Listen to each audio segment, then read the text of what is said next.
लेह से सोनम वांगचुक को पुलिस ने गिरफ्तार कर लिया। आज के शो में आपको बताएंगे थ्री इडियट्स का हीरो कैसे विलन बन गया। साथ ही बात करेंगे 100 रुपए की रिश्वत ने कैसे 39 साल की एक शख्स को सजा दिला दी। और अंत में जानिए ट्रंप की 100% टैरिफ नीति के बारे में। तो खबरों का सिलसिला शुरू करते हैं। नमस्कार, मेरा नाम है यश कपूर, आप देख रहे हैं इस समय इंडिया एट 9। सबसे पहले बात करते हैं सोनम वांगचुक की गिरफ्तारी और लद्दाख में बचे हड़कंप के बारे में। लद्दाख में सामाजिक कार्यकर्ता सोनम वांगचुक को पुलिस ने गिरफ्तार कर लिया। यह वही सोनम वांगचुक हैं जिन पर आमिर खान की सुपरहिट फिल्म थ्री इडियट्स का किरदार आधारित था।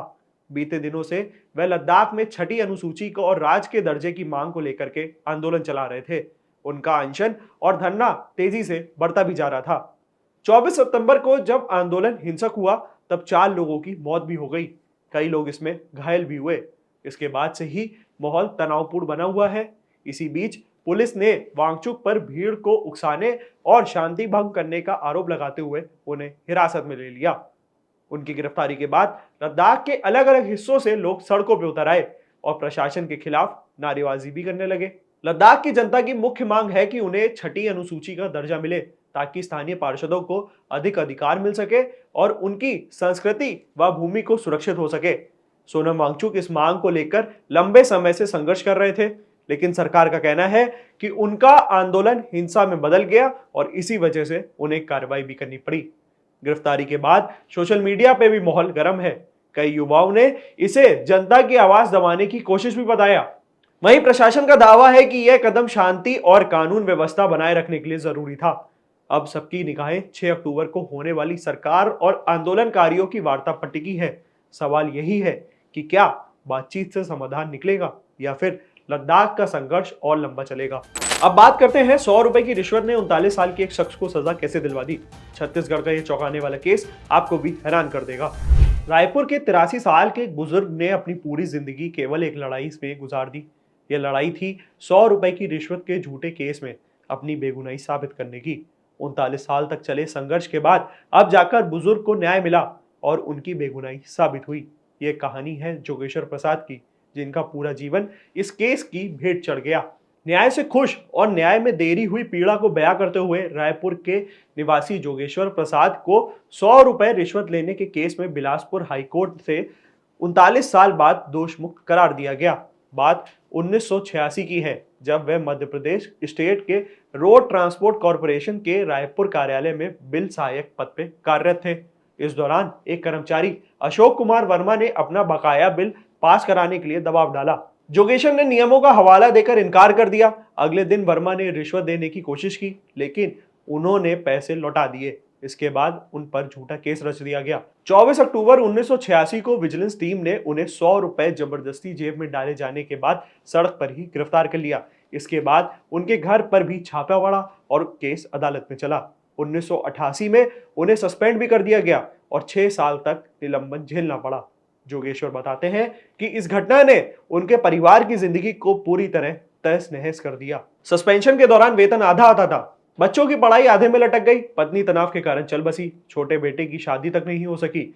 समाज ने रिश्वतखोर का दाग भी दे दिया और परिवार त्रस्त हो चुका था। कई बार मजबूरी में सिर्फ सत्तू खाकर, कभी 5 रुपए का दूध पीकर, तो कभी भूखे रहकर उन्होंने रात गुजारी। साल 2004 में रायपुर ट्रायल कोर्ट ने उन्हें दोषी ठहराते हुए 1 साल की सजा और 1000 रुपए जुर्माना सुनाया, लेकिन उन्होंने हार नहीं मानी।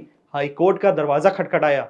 आखिरकार बिलासपुर हाईकोर्ट की जस्टिस बी.डी. गुरु की बेंच ने फैसला सुनाया कि अभियोजना पक्ष रिश्वत मांगने या लेने का कोई ठोस सबूत पेश नहीं कर पाए। गवाह और दस्तावेज कमजोर थे। अदालत ने भ्रष्टाचार कानून के प्रावधानों का हवाला देते हुए ट्रायल कोर्ट का फैसला पलट दिया। 39 साल बाद जोगेश्वर को आखिरकार न्याय मिल गया, लेकिन वह कहते हैं कि न्याय में हुई देरी से उन्हें बहुत कुछ छीन लिया। उनका बेटा अखिलेश भी बताता है कि पैसे की तंगी ने उनकी पढ़ाई का सपना भी तोड़ दिया।